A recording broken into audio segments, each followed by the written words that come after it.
Good morning, everyone. Can you hear me?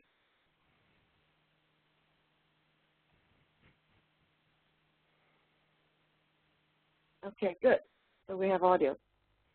So my name is Johanna Manso, and I am the Logistics and Events Manager at Internet System Consortium, and I will be your host for today. Our speaker this morning is Mr. Barry Greene, President of ISC. He will be talking about new opportunities for criminal growth, forecasting cybercrime during the IPv6 transition. A few quick points. All attendees are automatically muted upon entry. If you have any questions, we will have several pauses during the presentation to answer questions from attendees. To submit your question, you have two options. Option one is to type it into the Q&A area at the bottom right-hand corner of your screen. Option two is to click on the raise hand button. When the time comes, I will unmute your microphone for you to ask your question. We ask that you please keep your questions short and to the point. After you have asked the question, kindly remove the raise hand button. If you have any questions about WebEx logistics, please forward them to me by typing it into the chat area. Now, without further ado, I would like to hand the mic over to Barry. Over to you. Thank you, Johanna. Thanks, everybody, for attending. This is Barry Greene. I'm currently the president of the Internet Systems Consortium, and this is a talk that I've been actually updating for quite a number of years that helps people understand some of the criminal behavior pattern of the cyber criminals. This one's going to focus kind of like a variant of that on a pending threat vector with IPv6. As we are transitioning to IPv6 in the world, this is something that people need to be mindful of as we transition to it. We're doing the slides in the window here so that way people can type and ask questions along the way. And to give you a quick context around this, ISC in our mission in the internet world, which is to keep the internet moving forward, keep it healthy, alive. Any new technology coming out, ISC is usually right in the middle of developing it and deploying it, testing it, making sure the RFCs work right. In many cases, actually writing the open source code from DNS, DHCP. After PCP, there's a whole bunch of code that we've written over the years, and some of it is still out in production, like in Bind and DHCP. IPv6, we've had dual stack v6 running inside the network, in our facilities, on our data centers, on FRoot for close to over 10 years now. Bind was converted with that. So we have a lot of experience with that. Where the concern with this with security is that as we are transitioning in the world, press cycles make a big difference to CIOs.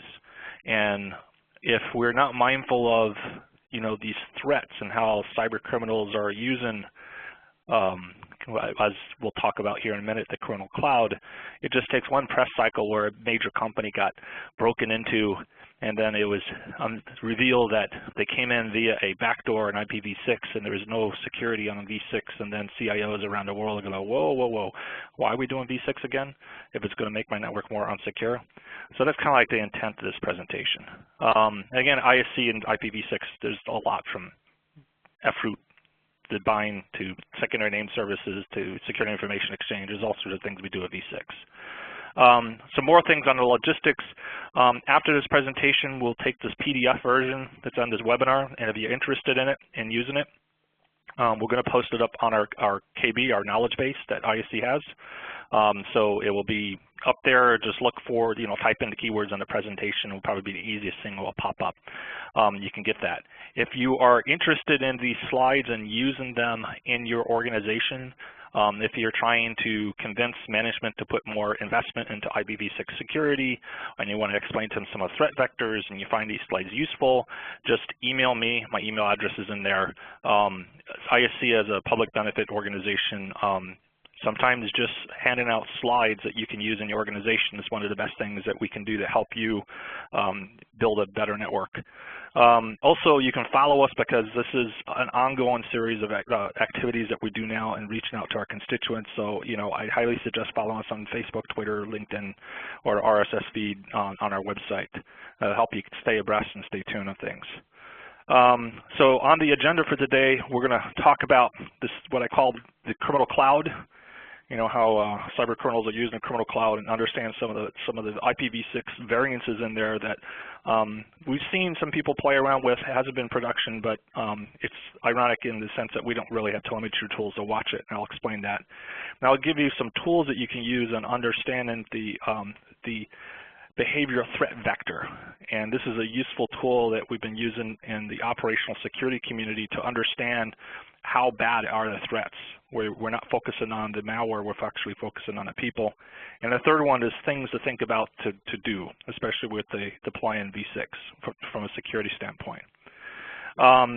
So moving over to this next slide here, cyber criminals basically have cloud systems they build. I mean, there's no way end about it. If you think of clouds as resources within the net and distributed in many different geographic locations around the net, cyber criminals have their own very complicated cloud systems that they use to steal money from people all over the world, and even stealing data from people around the world using the advanced persistent threat vector out there. They're systems that are designed to be customized around spam cloud systems, to farming, to phishing, to malvertising, and this whole complicated resources. Most of these resources are stolen resources. So in other words, they actually will break into these resources and reutilize them for their own purposes. Some of them are not stolen. Some of them they actually pay for. So we actually have data centers in different parts of the world that you look at an entire /22 IP address range, and everything on that /22 is all criminal activity. And you'll find those lists in Serval and Spam House and different spam lists, for example. They'll usually show up in those ranges. So you look at this and you say, okay, so the good guys are trying to disrupt these clouds and shut them down. The bad guys are building these clouds up. The back and forth going back between the good guys and the bad guys in the arms race and the improvements in with this, it's just a matter of time before the bad guys say, hey, look, IPv6. Most of the firewalls can't detect IPv6. Most of the VPNs don't, bypass V6. Oh, look at this VPN stacks you put on PCs only works and secures IPv4. If I have V6 on that PC, there's no security, and I can do split tunneling into a VPN. Oh, wow, check this out. I can slip under the radar with V6. It's just a matter of time before it starts, go on production, because it's just an inevitable evolution of the good guys going against the bad guys, disrupting it back and forth. So let's walk through some of this. So a typical bad guy, what they will do is they'll say, okay, let's go out there and get up in the morning, have my coffee, and I need to go my day at work, and my day at work is stealing things or setting up. I'm going to be building botnets. So I'm actually a guy who specializes in building and stealing resources and selling it to other criminals who are going to build my criminal cloud. So in the morning, I'll get up and I'll stage a whole bunch of domain names on my name server, so I can do that. Now that can be via V4 or V6. Over traffic, right? Because you can stage it either way. The next thing I do is I set up on my drive-by server, I'll load up my malware. So that way, as my Metasploit server, the drive-by server, it's all set up where I have my malware of the day. And with the malware of the day, what the bad guys do is they just don't say, here's a piece of malware. They say, here's a piece of malware, and it's packed and obfuscated, so the particular version I push out this hour, because sometimes they rotate it hourly, is non-detectable by the antivirus. So this is how they get around antivirus systems, where the antivirus doesn't detect it for days and weeks, because they actually will obfuscate it with packing tools. And they'll have servers out there that all it does is just do new packings of new algorithms with the malware, and they put it up there on the drive-by server to people to download. And then they need to drive content to the site. They need to get people to actually come to their site. All right, so here they say, okay, let's go out there and do very social engineered target marketing. And these guys are very oriented towards target marketing. If you just look at your spam filters and you look at the things being rejected, the sort of things they're out there doing, you can kind of see the things they do. It's very topical, holiday-oriented, things like that. Like some of the stuff we'll probably see over the next month is fantasy football, right? Fantasy football targeted towards a U.S. middle-class audience, a lot of East Coast people and Midwest people. And what they're going to go after is say, hey, come join this fantasy X, YZ to get people to look at the page or just click on the page. And what's going to happen is that victim who's going to go look at it is going to go to the drive-by server, and that drive-by server is going to take the malware, and the malware is going to be downloaded on the machine. Boom, now I'm on the machine. Doesn't stop there. Once the malware is on the machine, I go out there and use techniques. There's a couple of different techniques where I make sure there's no antivirus updates, because I don't want the antivirus vendors out there to disrupt now that I've got ownership of this particular computer. Then I wake up and I call home. I call up to the secondary malware server and say, okay, let me download malware that, instead of malware that's designed to actually break into the computer and take it over, I now download malware to do my inventory, to actually connect up to my botnet, whatever tool I'm using, whether it's SPY or Zeus or whatever the tool you're using out there. And then I'll go and call home. Now, here's an interesting thing. A lot of the call home is still IP version 4, but there's a lot of networks that can do V6 or V6 and V4 tunneling. And then I could call home to my system and call back to the actual botnet herder, and he's going to go through and get a complete inventory. And some of the tools that these guys use will make you, anybody here who's a network manager and who has inventory in network and want to know what's on your network, you'll see these tools and you'll be envious, because they're very, very good tools giving you all the details of what's exactly on that system and what it's capable of doing. Because they want to take that system that they just took over and they want to keep it for a while. They don't want any other bad guy to take it over, so they make sure they put tools in there so no other malware can get downloaded, because they fight against each other. And they want to customize it so that whoever's using that computer doesn't really realize that it's being owned. So for instance, if there's like games loaded on it, then they say, okay, this is a gamer's computer. So I probably don't want to do things that's going to disrupt gaming activity. Or if it's a casual web user, then I say, well, okay, I don't want to disrupt web activity or video downloads if it's like teenagers and things like that. So they'll understand what the capacity of the computer, the bandwidth, the patch level, and they'll get all that information, so a nice detail of it. So then they can figure out, okay, what am I going to do with that computer? And then load up a new module with it. So get the customized download with it. That can all be done with V6. Sometimes what they'll do with that computer is they'll say, okay, let's go out there and branch out and find out what other computers around it I can do. Like if it's a business or an organization, I can say, okay, or a home, because a lot of homes in the United States and Europe and Asia have multiple computers in the house. So once I break into one, let me see if I can break into other devices in the house.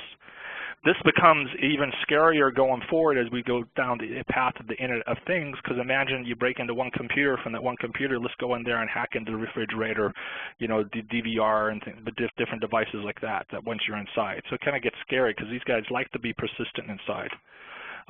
One of the interesting things that they do is they load up proxy systems that actually allows you to actually bridge in. So I go out there and say, let's download the malware that allow me to proxy in. Now what I do with that proxy is I set things up where I can then go into the computer, and then anybody who connects up and does VPNs to home, they can actually ride on that connection via V6. So this is something that that has come out to several of the SSL VPN vendors who'll just say, oh yeah, SSL VPN, that's totally insecure. Totally secure with V4. Anybody who starts doing V6 goes right through, and I can set it split tunnel, which is the nightmare of VPN providers, because if you do split tunnel, that means you're not actually secure. You actually got a backdoor into the network. So here in this slide here, you can set up a tunnel. You can go right into the corporate network. If you think this is not doable, it is, because in Europe there are several schemes out there, malware families, that what the bad guys do is they actually have the computer trigger you and tell you that, hey, I just logged into my bank, and it will flash up on a screen and say, hey, I just logged into my bank, and let me go out there and throw a piece of delay, like, oh, I just logged into my bank.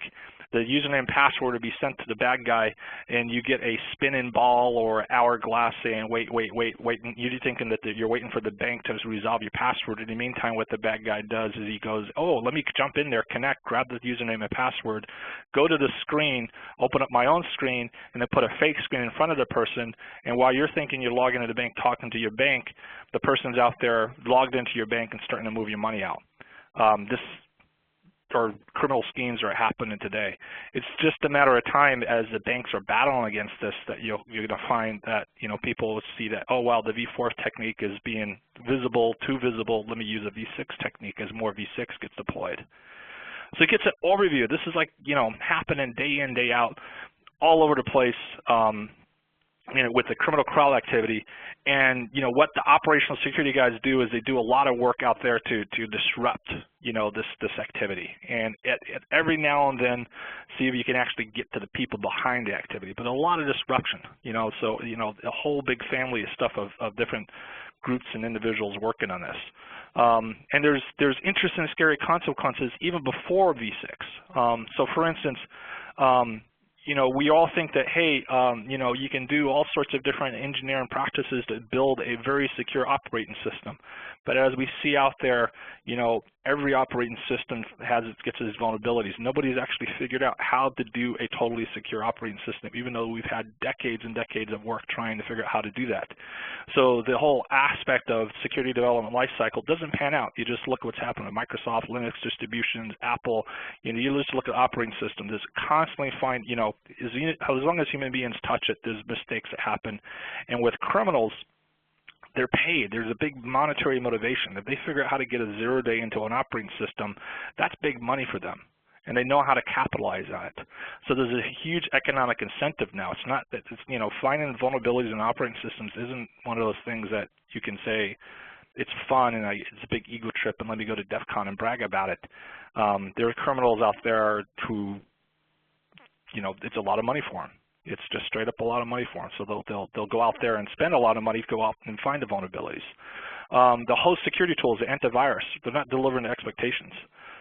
Organizations that go through and say, how does malware get into my organization? I thought I had all this antivirus everywhere, and it doesn't do anything.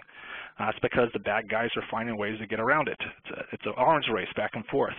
The application security is not delivering. The network security, firewalls, IDPs, deep packet inspection, things like that, it's not delivering expected. Defense in depth, this organization says, hey, I have a defense in depth, but then, a advanced persistent threat, somebody who's in there trying to steal information, they get right through the defenses and they steal information.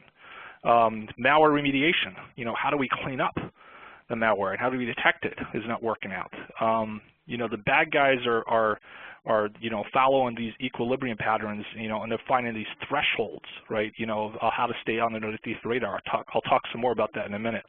And then the law enforcement, it's because all this is all international crime, it's really throwing stress in the law enforcement side because everything's international and we're not set up to do law enforcement international, it's always a struggle to go after, once you know who these guys are and you actually can get behind the criminal cloud and find out who's actually driving it, it's hard to actually go after them. So you got all these scary consequences with this going on. So on this first part, I just want to open this up to see if there's any questions or anything on this first part I talked about. And one of the things I wanted to leave you with, that if you're not looking at your network, if you not have good visibility, we do have peers and colleagues out there, that ISC works with that actually has tools that help you do this. And one of the tools I wanted to point out to as we do this quick touch point is Shadow Server. They're an ally of ISC, they're a nonprofit, and one of the services they have, if you go there and you look for, get reports on your network, they basically monitor and get into the malware and start monitoring what's going on in the malware, and they will give you reports daily on your network and say, here are the computers we see inside your network that are talking to these malware. And it's a very valuable report. Any network that I have been running or been asked to help monitor, one of the first things I do is I get on with the Shadow Server guys and I get those reports. Hopefully day in, day out, no big deal, nothing pops up, but when they pop up, usually Shadow Server will pop up and I'll look at my security tools and realize my security tools missed it, but yet Shadow Server caught it. So this is something to kind of like, look at with all this criminal cloud activity, and because there's so many disadvantages right now, this is one advantage you can use on your network. So if there's any questions, you can go ahead and type it into the chat area or raise your hand. I'll give a couple of minutes, see if anybody has any questions.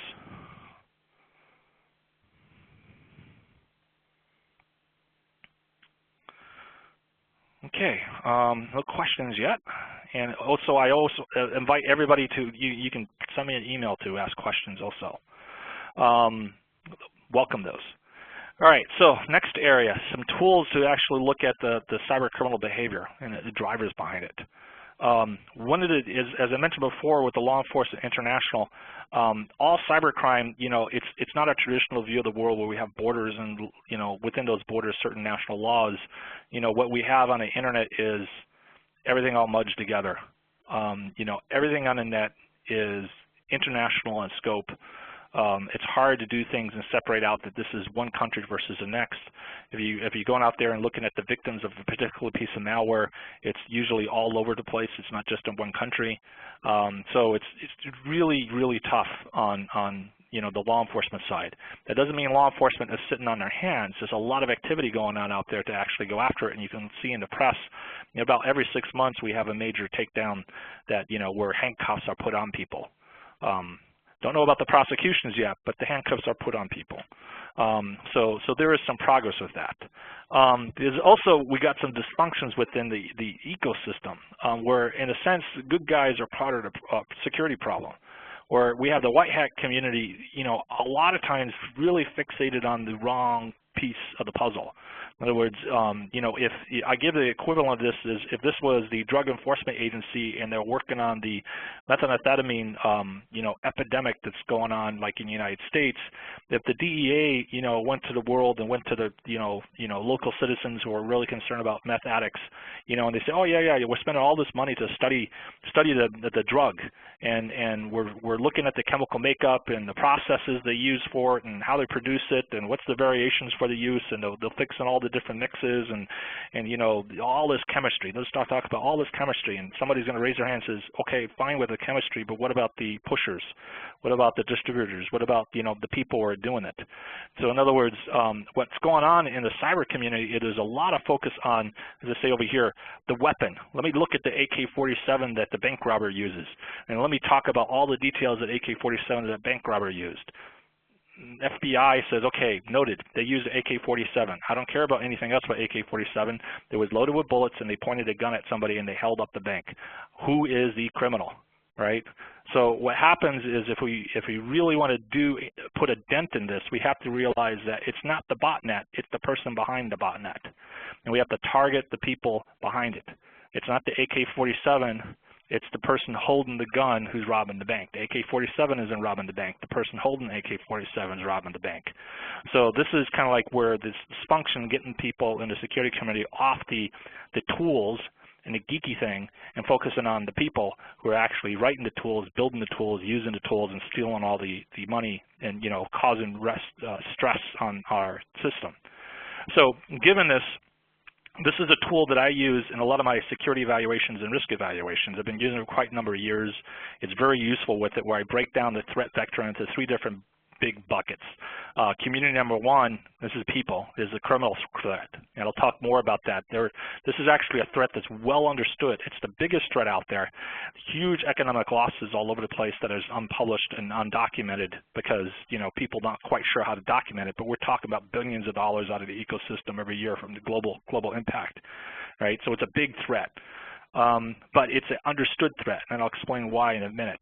The second community is cyber warfare. You'll hear lots of stuff in the press about cyber warfare and China this and this going on, and I go like, okay, it's not as big of a risk that you go lose sleep over at night. I don't lose sleep over the war fighting, espionage, and terrorist threat, and I'll explain why.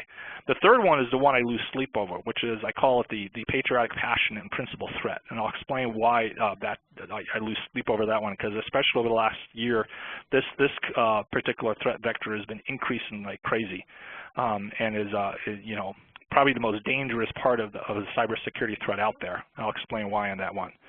So let's look through these. So the cyber criminal threat. Cyber criminal threat is criminology, criminal behavior. You open up textbooks on criminal behavior, and you can see the different dynamics with it. Over the years since this behavior was first observed, over 10 years ago.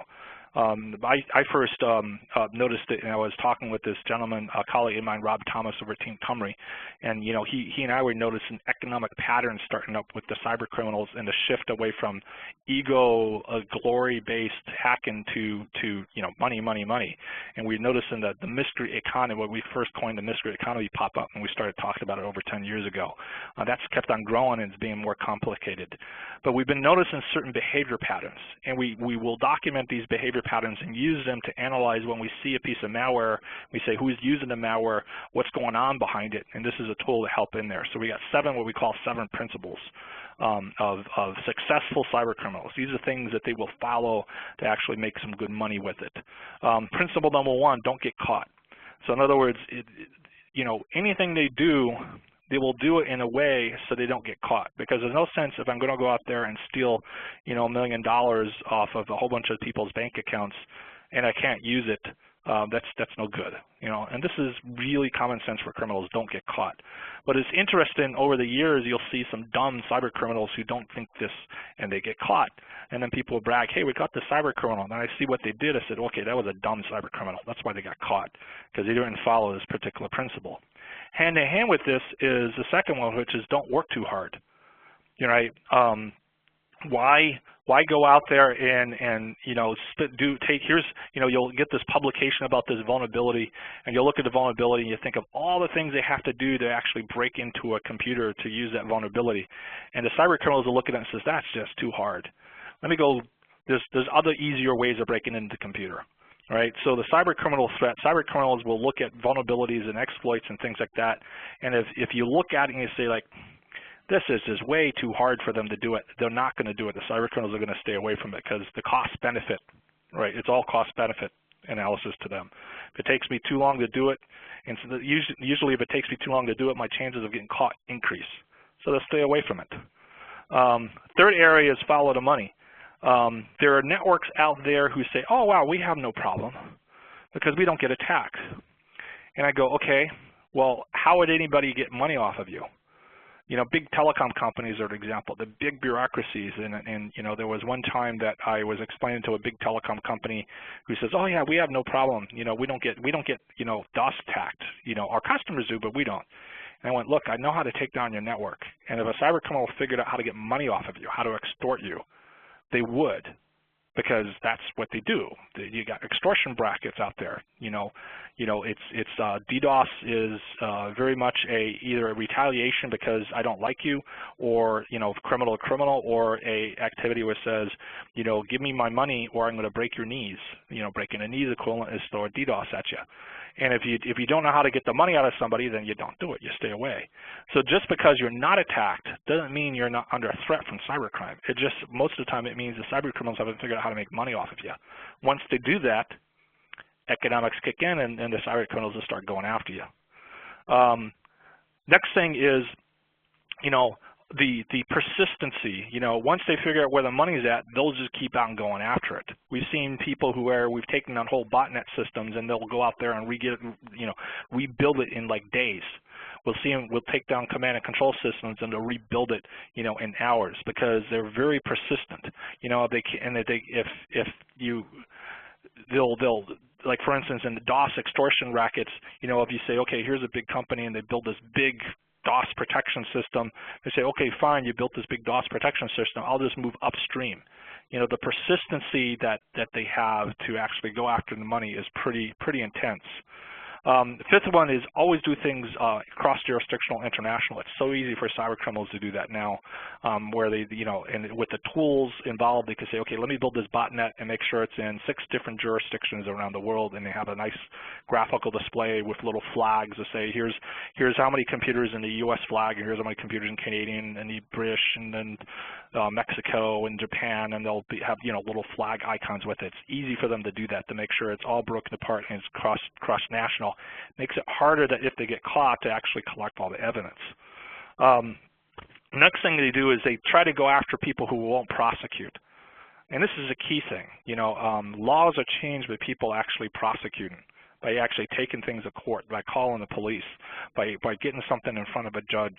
If you don't get things in front of a judge, no matter what your world, then the law doesn't change. So a lot of times the cyber criminals know this, and they will go after organizations where it's hard for them to prosecute. It helps protect them that way. And the seventh one is this thing where I say stay below the pain threshold. Cyber criminals know things like where a bank's acceptable loss ratio is. Acceptable loss ratio is where, if I go on there and somebody breaks into my bank account and they steal money, at what level will it trigger an investigation? I'll give an example. My wife's credit card got hit a year and a half ago by basically a cash out scheme, secret shopper scheme. So secret shoppers are usually ways that you take online money that you steal, pump it into a credit card, a stolen credit card, or get a stolen credit card from someplace and you give it to a secret shopper and they go out there and buy a bunch of merchandise. Then they take the merchandise and they deliver it to a shipper who sends it to a different country, and then they sell the merchandise, and that's how they cash out from the virtual world or cash out a credit card. So my wife got hit, and it was precisely $4,999. Now, why was it $4,999? It was because $5,000 was the Chase Manhattan threshold for where it triggers an investigation. And talking to my colleague who's the investigator over that Chase at the time, he says, oh, yeah, that secret shopper outlet, they hit us with like a couple hundred credit cards in that one day. All of them $4,999 because the secret shopper is given a precise list. Go out there and buy these things from these different stores, and it totals up. So these guys know this level of detail, right? They know the level of how much DDoS traffic it goes through across the network before the service buyer wakes up and does something about it. So that's what's interesting around it. These criminals also, they collaborate with each other only to the extent so they're not stealing each other's money. And once they perceive that somebody's stealing money from me, they go after each other. The most vicious sort of retaliation cyber criminal attack I ever saw was in 2007 in China, where you had a gang up in North China and a gang down in South China. Both of them had illegal online gambling sites they were running. They viewed that each other as poaching each other's customers, and they started DDoSing each other across China Telecom's infrastructure. And it was over 40 gigs of DDoS, ICMP, UDP attacks across the country. It was really, really stressful, and then China Telecom had to do emergency ICMP UDP rate limit and actually shut down the attack. And what was going on? It was the cyber equivalent of Chicago in the 1930s and people taking Tommy guns at each other and shooting each other over territory. These things happen online. And the problem when they happen online is you get collateral impact. And the collateral impact, and like in the China Telecom's case, was impacting everybody on China Telecom and everybody on CNC. It was impacting both big backbones. So when this stuff happens, it's the criminals are focused on, I'm going to take out that gang.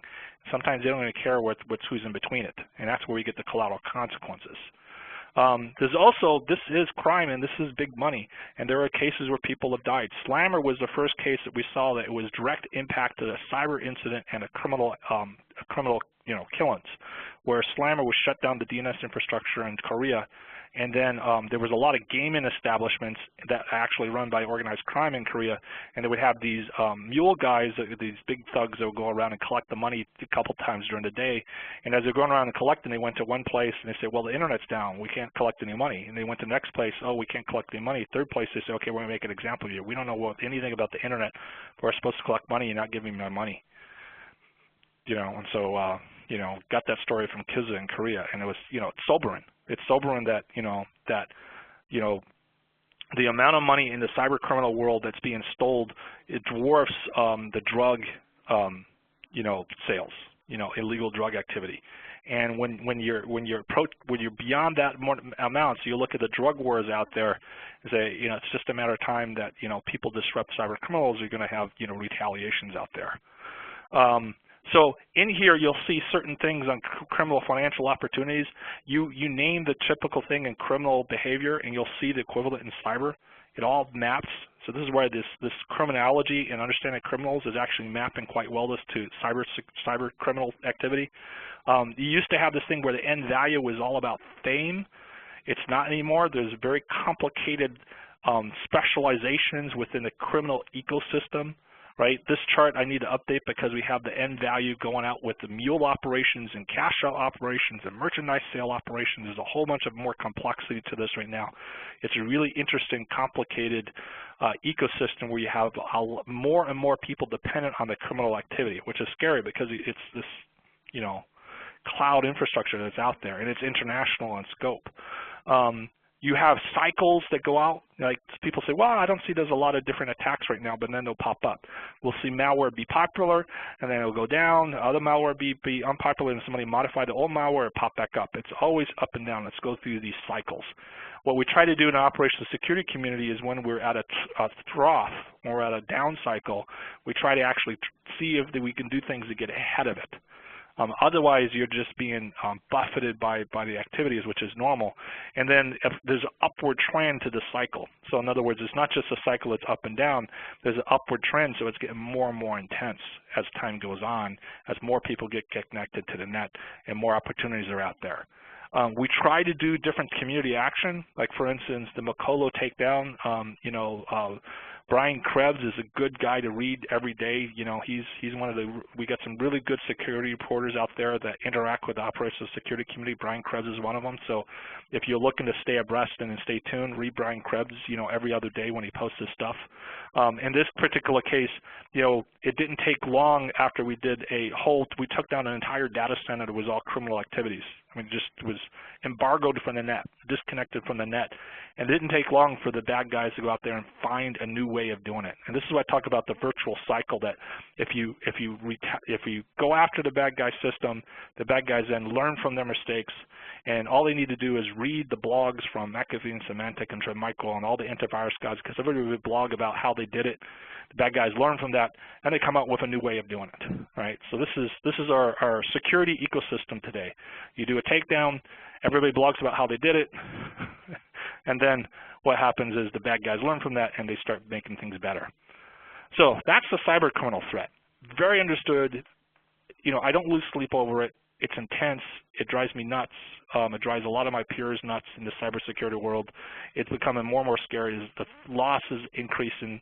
But it's not something, cyber criminals don't want to take out the net, right? Now, the next threat vector in cyber warfare gets overhyped. So cyber warfare is like, oh my goodness, we're going to take down the power grid, take down this, take down that. I don't lose sleep over cyber warfare, primarily because there is somebody in charge, right? Cyber warfare is an element of state policy when you look at it. And you look at this from everywhere from United States doctrine, military doctrine that's being written up, to Chinese military doctrine. I mean, there are a lot of people who will point fingers at China, but then they'll never read like the junior officer a policy doctrine of how, where they train the People's Liberation Army, and read the chapters on cyber warfare that they have in there. And understand that, nobody in the PLA is going to do anything unless a general tells them to. And the general isn't going to do it unless the person in charge of the general is going to tell them to. So it's very much for a lot of companies, it's kind of beyond their control of understanding it. And espionage is decoupled a lot of times. Espionage is not part of warfare, even though some people like to think it is, but from an international law perspective, espionage and warfare are actually two separate things. So that's I don't lose sleep over it because I know there's somebody, it's a state policy sort of thing going on. But what I do worry about is as more and more countries develop their cyber warfare strategies and cyber warfare things and start doing things, you have cyber warfare consequences. Because on the net, I can say, oh, I'm going after this particular target because I don't like the criticism they do against my country. So I'm going to DOS them. I'm going to DOS their blog because I don't like what they're saying about my, some dictator or something or criticism of the country. The problem is you have collateral impact. And this is where, because there isn't a neutral battle space. In warfare doctrine, they got this thing called battle space, like the eminent domain over a ground or air or things like that. In cyber, there isn't a battle space because it's all owned by companies. Right? It's owned by telecommunications companies and organizations and hosting companies around. So what you'll have is, I don't like this blog, and I'll go out there and DOS it, and then the entire data center goes down, which has a collateral impact on all sorts of things. The scary part about this is a lot of these countries don't realize how coupled things are now. And so this is probably the one worry I bring up to people is on cyber warfare and the thing and network design to say, okay, how do you cope if you're actually in the middle of a cyber warfare? What do you do on your network if all of a sudden your network is the battle space and people are battling on your network? What do you do to protect your customers? What do you do to protect your business? And these are kind of like tabletop exercises in impacts network design. So some of the network designs I've been involved with actually will review this. It says, what do you do on your big backbone if somebody wants to play cyber warfare on your network? How are you going to, what's your procedures, what's your processes, what's tools available to, what can you do with that? So that's the thinking around those behaviors. So the reality on cyber warfare is that, I'm not spending hours and hours and money on the design, but I do be mindful on the different network designs to the behavior pattern there. Big threat, though, I'm increasingly concerned about, and I'm really scratching my head what to do with, is this threat here. P3 is a term to describe the class of anarchists and people out there, and you can't just blame them as like crazy, because these are people who are patriotic, or they're passionate, or they're principled, right? Which is dangerous. They're not just like crazies out there. Let me break into a system and brag about it. These are very bright, sharp people from different parts of the world who have motivations that don't have controls on them. They don't have constraints.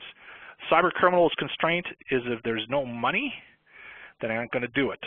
Cyber warfare's constraint is it's an element of state policy and there's a general in charge. So there's constraints on those two. The P3 threat, there are no constraints. If you violate something that somebody says, this is against my principles, I don't like you going after WikiLeaks, I believe in free speech and everything should be open and that's my principle and I'm passionate about it, I'm going to do something about it. And there's nobody stopping that, right? So this is increased throughout the past year. And it was really rampant. If you want to see it, a lot of the stuff that's coming from China isn't government, it's this P3 threat. And I'm a big advocate, and the Washington policy people says you have to understand what's going on. You got over 500,000 P3 drivers, kids out there or young adults who are very sharp, bright, and it says in here, this is like a quote from this article, where the post-90 generation teens that run this particular domain name says we're not internet attackers, we're just a group of computer fans, we're not mentally handicapped kids, we are the real patriotic youth. We'll target anti-China websites across the nation and send it as a birthday gift to our country. Right, very patriotic. You mess with my country, and I will do something about it. They're not being controlled by any army or secret agency or things like that. A lot of them, in different countries around the world, they just do it, right? And you'll have constraints on it. So this threat is increasing. This threat is a concern. This is the one that keeps me up at night, because there isn't a constraint. With no constraint, it goes like, okay, where is it going to hit me today? And if you look at any of the stuff going on with, the anonymous crew, the Lovesec crew, the people who are supporting WikiLeaks, those are the things you see in the news. But this is going on in many different countries. We got a whole bunch of them. There are patriotic Iranians now popping up. Is it the government of Iran? Don't know. More likely to just individuals out there who are doing it.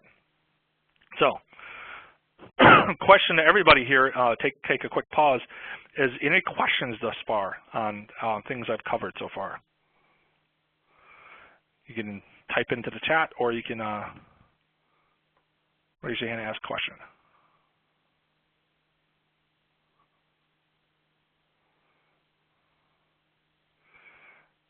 Okay, and as I said, welcome the questions sent to my email address, and we can do that afterwards. So now over to the next section. Now what? Now what do we do? Here's the threat vector around V6 and the increase there. Here's some of the behavior tools that help you out with. So what do you do now?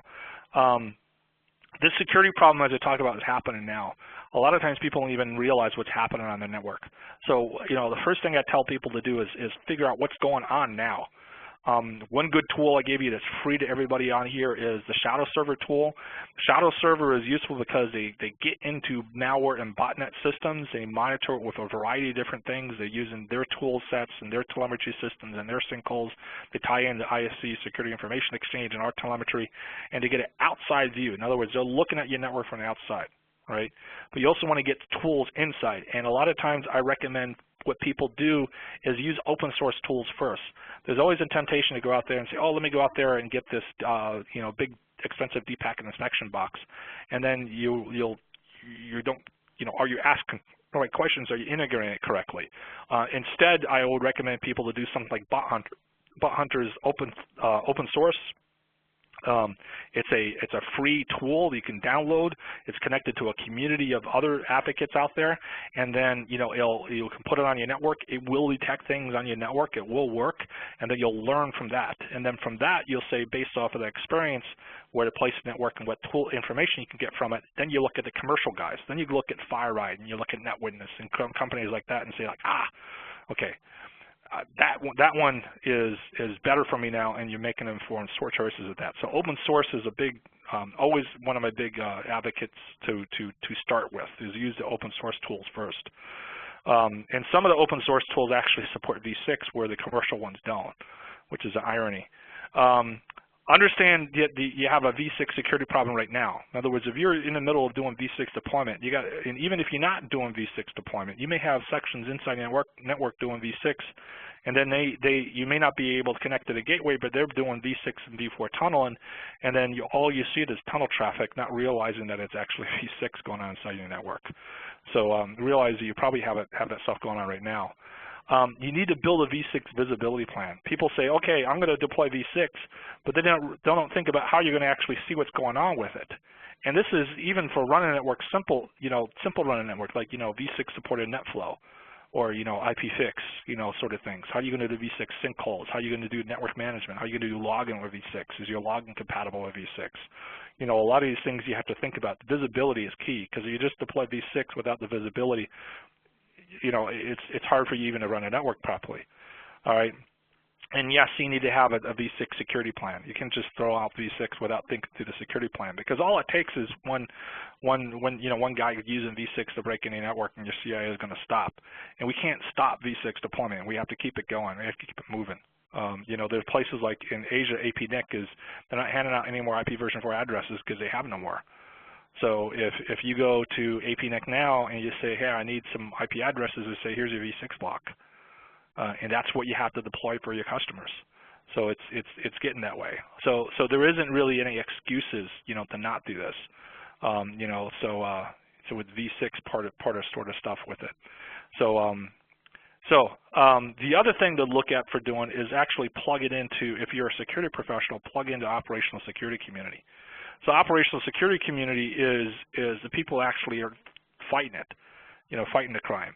And the first place I tell people to do is call your peers, your upstream connections, get their security contact information, talk to them about the security things they do, find out from them what security groups they're involved with. There are all sorts of different groups out there that, focus in different areas on operational security. Some of it's web-oriented sort of security risks. Some of them is malware-based. Some of it is, going after the actual criminals. Some of it is service bar backbone types. There's a whole range. Some of it is DNS part, like DNS ORC, is about DNS resiliency, deals with security, right? And then look at joining some of the communities. Call up the different computer emergency response teams, ISACs, different security groups to get involved. But the key thing with all this is in step 3 is do something. Doing something is actually investigate, pursue, take legal action, call law enforcement. If you find somebody breaking into your network, call the law enforcement people in, see what they can do, file a report, file a case, give it evidence. Changes only happen in international law if civic society steps up and acts. If they sit back and become a victim all the time and only become a victim, then they'll let cyber criminals step all over them. People have to stand up and act. And this is one of the things I'm appealing to a lot of organizations, to stand up and act. And other groups you can join, ISC is starting up our own forum. This one's based off of the Security Information Exchange forum is around the tools, the threat vectors that we see, some of the data analysis, the passive DNS work. We give closed door briefings to the membership, and working very much around the whole area of collective defense. So this is another form in there. If you're interested in this, send an email to info@SIE-ISC.org. So we're doing our part with our communities, because we do a lot of the tools that help the operational security community do their job, and this is a way to support those tools. So ISC being a very doing-oriented, tool-oriented company. So now we're open for questions for the entire presentation on questions around the topic of V6 and security, the cyber threat, the cyber criminals, the cyber warfare, the P3 threat. And you can raise your hand and we'll unmute you so you can speak, or you can type in the questions into the chat area. We welcome both of that, and we'll open the floor for questions.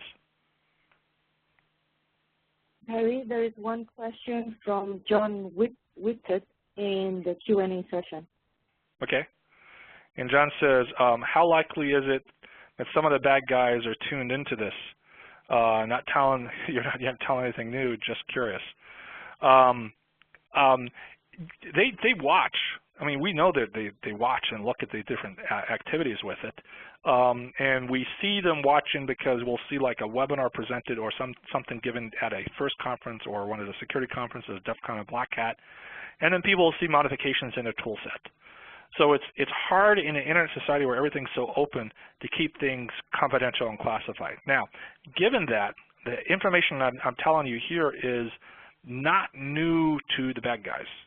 But there's a whole bunch of information that we're learning within the operational security communities with different trust realms, different groups, that is being kept confidential. So one of the things that is a good news for the cyber, the white hats, is over the past 5 years, people have realized the need of trust in your buddy and realizing that I don't have a need to know everything. So in other words, you'll have a security professional who says, okay, my job is to rip apart malware and to analyze the malware.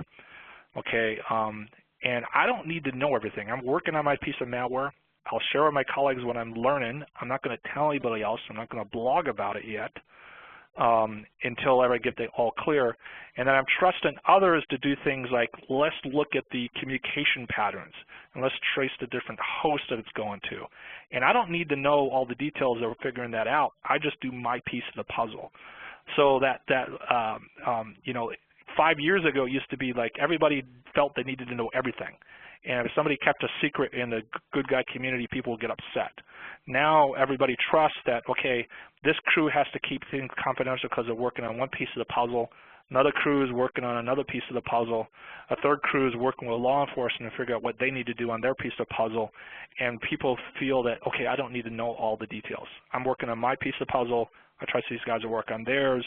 And I know if everybody does their role properly, then, in a few months in the newspaper, I'll read about, cyber criminals arrested, handcuffs put on them. I'm going, yay, okay, I did my part. So that is going on more. So the information presented here is very geared towards helping you in the audience here to, help you out. I know that we already know the cyber criminals know this. Another question here, how useful, effective is machine identification based on HTTP header info for security monitoring and fraud prevention? So by machine identification is I think, Mark, are you talking about like on a website, as the machine is talking to you, using that to profile it? If that is what you're looking for, then yes, that actually is pretty interesting. And I think what I can say about that is that this is one of the areas where the advances are happening in some sort of the commercial world and also within the banking sector, where the banks are talking amongst each other and they're not sharing outside to actually even with the vendors how they're figuring that out. So in other words, they've put some really good advances in looking at the heuristics that as a particular piece of malware are knocking on the door, and doing stuff, they're able to identify exactly what's going on and then prevent it to protect, protect the banks, sort of things. So what's interesting about this is some of these good guy techniques, they're being shared amongst their peers, but they're not sharing it even with the vendors, because if they share it with the vendors, then the vendors go out there and build products, and then the products will be bought by the criminals, and the criminals analyze what's going on with the product, and they'll go out there and build tools to actually work around it. So, so it is useful. And if Mark, if you want to find out more about it, just pop me a note, and then we can talk. Okay, next question.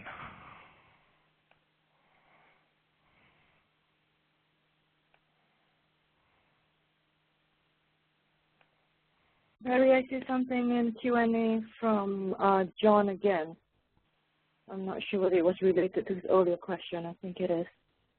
Oh, relates to responsible disclosure. So, John, you talked about responsible disclosure from the banks finding out ways to detect the stuff, or? Okay, John just raised his hand. I'm going to unmute him. Okay. Hello, can you hear me? Yeah, I can hear you. Hi, John. Yep. Okay, great. Yeah, I really appreciate the information. This is great info.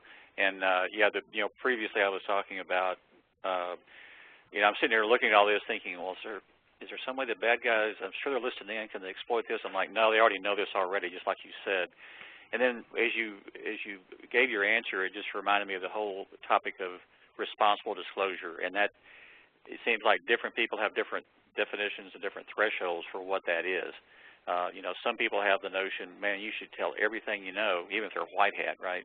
And others say, well, hold on there, let's don't, for example, if you find my passion is application security and secure software assurance and secure application development practices and things like that.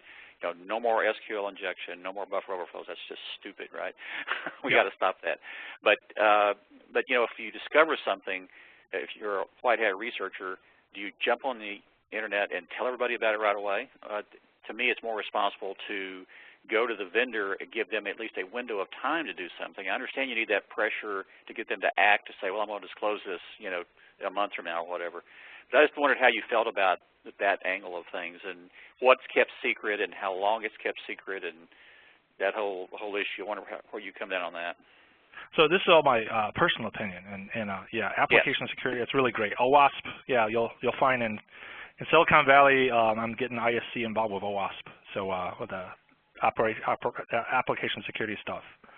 But my personal opinion on vulnerability disclosure is that when you look at, you find an issue, and what you want to do is you want to get the issue fixed, and especially in critical infrastructure, backbones, networks, things like that.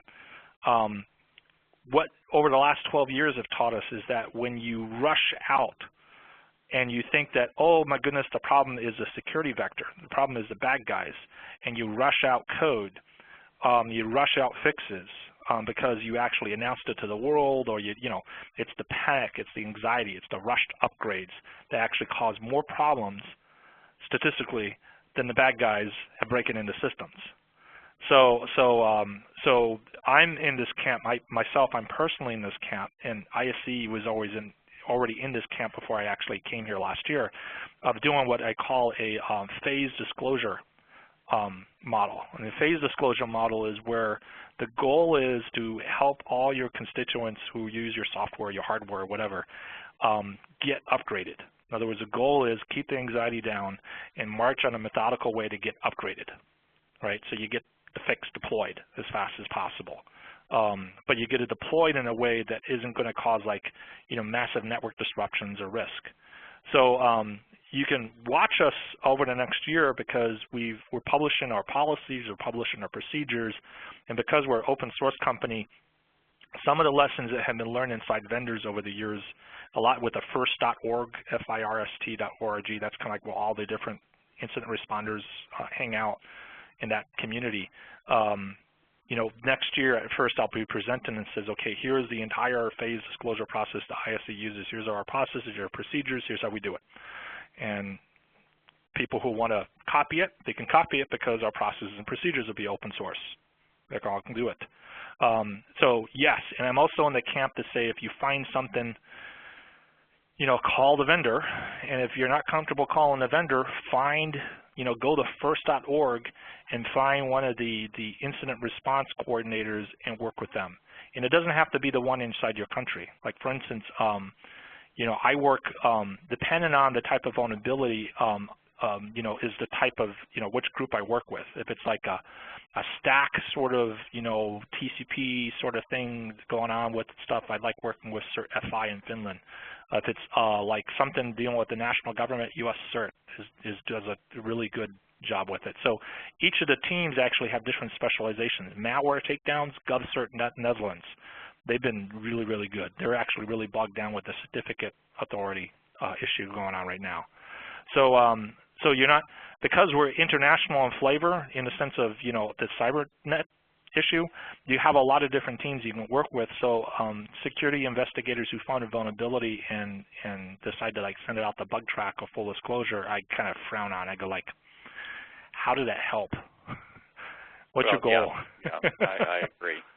I guess the question is if you find something and go to the vendor and the vendor well, that's not that big a deal, or drags their feet, or you feel like it's serious, then what do you do, right? And I guess the response of some is just to disclose it anyway, and I don't know how I feel about that, right? You go to, well, what you do is, and this is as common advice, what you do is if you go to the vendor and vendor is not giving you the response you're looking for, you go to one of the CERT organizations, the computer incident response teams, the national ones. Carnegie Mellon CERT, CERT.org, that's Carnegie Mellon CERT, they actually have a countdown timer. So if a vendor is unresponsive at a certain time, then they are obligated per their policies and procedures to go public disclosure. Right, because at some point you need to alert the community at large. You're vulnerable if you use this piece of software, right? So. Exactly, and that's why they have that policy. So when I run into a security investigator and they're frustrated with a vendor and they say these guys are being totally unresponsive and I'm really uncomfortable with what's going on with them, I'll say, okay, go to Carnegie Mellon CERT. Here's your contacts with them buddies over there. Call them up, report it to them. They have a countdown timer, so your anxiety and concern will be addressed, and you won't take the heat, right? As an individual, you won't take the heat. Carnegie Mellon CERT will do it, right? Right. And so that way that security researcher, is not like, thrown underneath the bus by anybody, right? That's awesome. Appreciate the answer. Right. Thank you, John. Thank you. Okay, we have two questions from from Mark Carlton. Okay, let me read through them here. See, what were your recommended journals and books on security? So for that one, I'll have to come up with a recommended journal and book list. Blogs, though, I think you start with Brian Krebs and branch out from Brian Krebs. So if you want to keep up with this area, I'm talking about this specific area where this presentation is at, Brian, and then you look at the links that Brian has off to his site is kind of like the daily read on there. And he is a really good professional journalist who is doing some really interesting things. The one book that's coming out will be a really interesting read is Mark Bowden, who wrote Blackout Down. He basically was the reporter that got interested for some reason in Configure and the whole behind the scenes of how the Configure working group worked.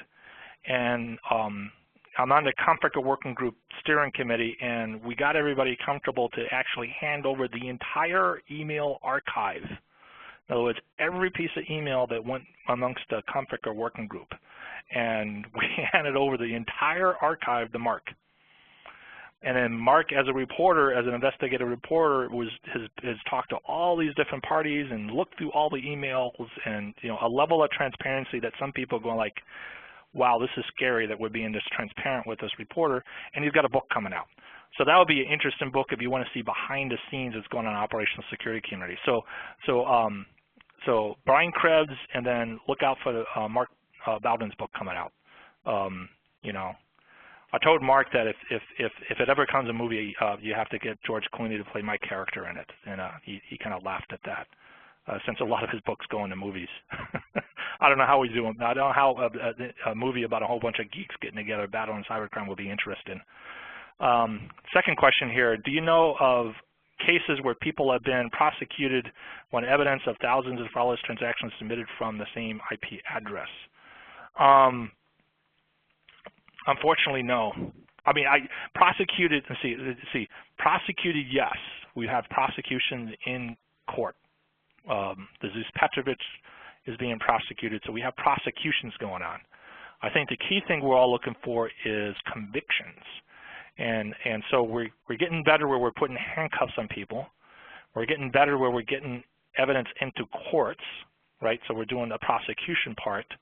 Our next goal is to actually get convictions and get more convictions.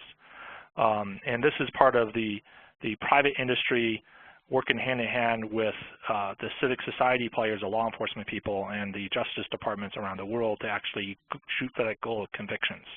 Because once we get convictions starting, then some of the natural deterrence for crime starts to kick in. So that's our target, is to get towards convictions. But my recommendation also for you, Mark, and for everybody here is if somebody messes with your network, put together some evidence and know who your FBI agents are. FBI agents will come down and visit you. I know, fortunately for us, where we're halfway between San Francisco and San Jose, and I know my case agents in the San Francisco office and my case agents in the San Jose office. And so if something happens to ISC infrastructure, we know who to call. And we try to, most of the time we're scratching our head trying to figure out what we're going to do with it. Every now and then we'll run into something, hey, we can do an investigation on that one, and then we start working it. You got to work the system.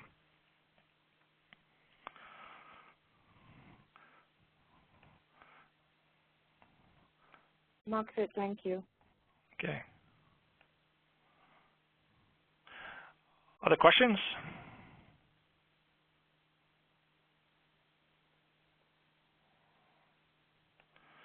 Okay, thank you, everybody. Was there another question? No. Okay. Anything else? So thank you, everybody. This session is recorded, so as you listen to it and you want to, share it with your friends, you can do that when the recording gets posted up. We have another session later on today, 4 o'clock West Coast time, so we can address some of our colleagues over in Asia Pac area. So if you know people who want to dial into the 4 o'clock one, just point them to it. They can still sign up. Plenty of room on the webinar for that. And then if you're interested in these slides, just to have the slide deck, the PDF will be posted later on today. Just go to Deep Thought at isc.org, our KB site. And then if you're interested and say, hey, some of these slides I can use to help convince my boss, just pop me a note, and yes, we'll share the PowerPoint. I have no problems with people taking some of my graphics and then using it to convince people to do more security. It's the least I can do to help people.